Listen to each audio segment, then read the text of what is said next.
can something that looks like a commercial pipe dream become a positive force for change and growth? That's what many are wondering with Tesla's plan to Uberize the trucking industry. Now, some critics fear ripple effects like massive job losses, but the looming disruption of diesel may unleash some very favorable economic dominoes for all of us, right here on the Reinvention Chronicles.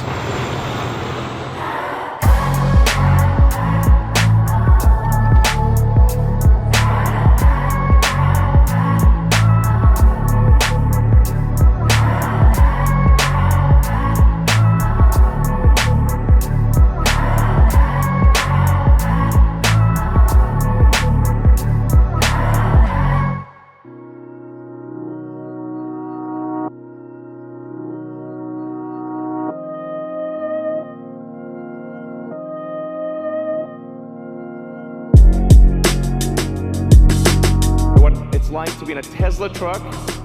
This is real time.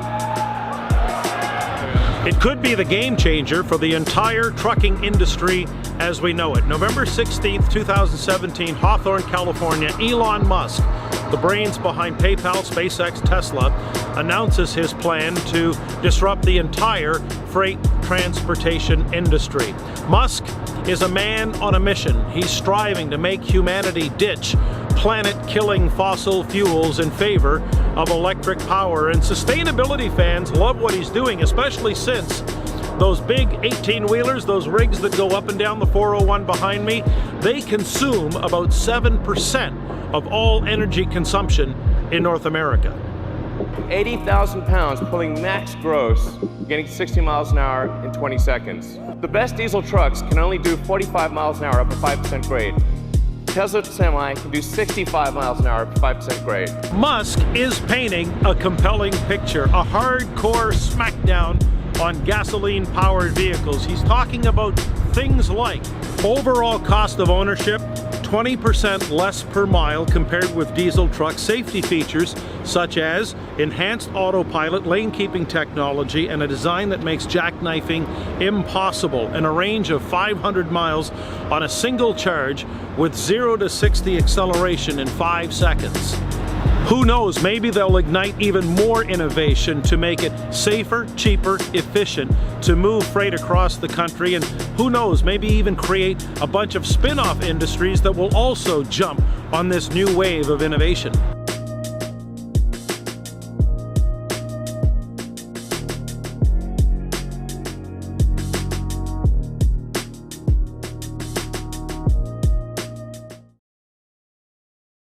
Currently, there's about 2.7 million diesel trucks on the road, about 500,000 trucking companies, mostly small operators, and that accounts for about 82% of all freight in North America. But in a lot of ways, these companies are a lot like those small mom-and-pop video shops from the 1980s, which were eventually bulldozed by Blockbuster, which in turn was steamrolled by Netflix.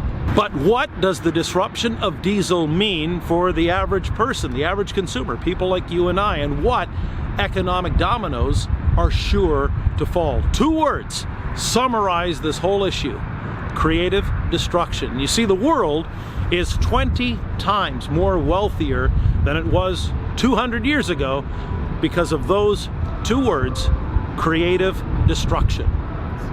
Because this truck has no gears, you're not constantly shifting gears.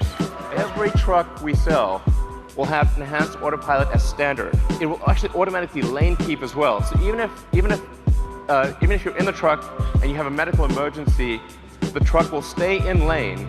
It's got independent motors on each wheel, and it'll dynamically adjust the torque on each wheel so that jackknifing is impossible. An Austrian economist discovered this back in the 1920s. Joseph Schumpeter passed away in 1950 and never lived long enough to see his theories on creative destruction proven correct, but they might be more relevant today than ever. And the easiest way to understand Schumpeter and his theories is to understand what happened when in the 1980s, for example, when personal computers displaced mainframes, and then 30 years later it was smartphones and tablets replacing desktops and laptops. So anyone who argues against Schumpeterism, what they're really saying is they want to go back to the days of the floppy disk and when IBM mainframes filled entire rooms. CDs destroyed vinyl. Streaming wiped out CDs. No different than the way the steam engine inspired factories, automotive manufacturing, took millions of people off the family farm. And so while the trucking industry is sure to be disrupted with massive casualties, there's also going to be a truckload of opportunities. That's right, a truckload of opportunities. Kind of like the way those economic dominoes fell over 100 years ago when Henry Ford started rolling those Model Ts off the assembly lines in Dearborn, Michigan. Cars might have killed the buggy whip and horseshoe industries, but they also created tons of jobs in hospitality, oil and gas, paving, auto repair, and yes, trucking. Henry Ford was famous for saying that if he had asked people for what they really wanted, they would have been asking for faster horses. Well, more than a century later, Elon Musk is asking those same questions that drive creative destruction. The number one reason there's been so much progress in this digital age. But whether or not Tesla can pull this off is not nearly as important as applauding their efforts to force a tired traditional industry to wake up, smell the diesel, and make the world a better, safer, more fuel-efficient place. Hopefully these thoughts will inspire you to recreate and reimagine the business, the career, the communities that you deserve.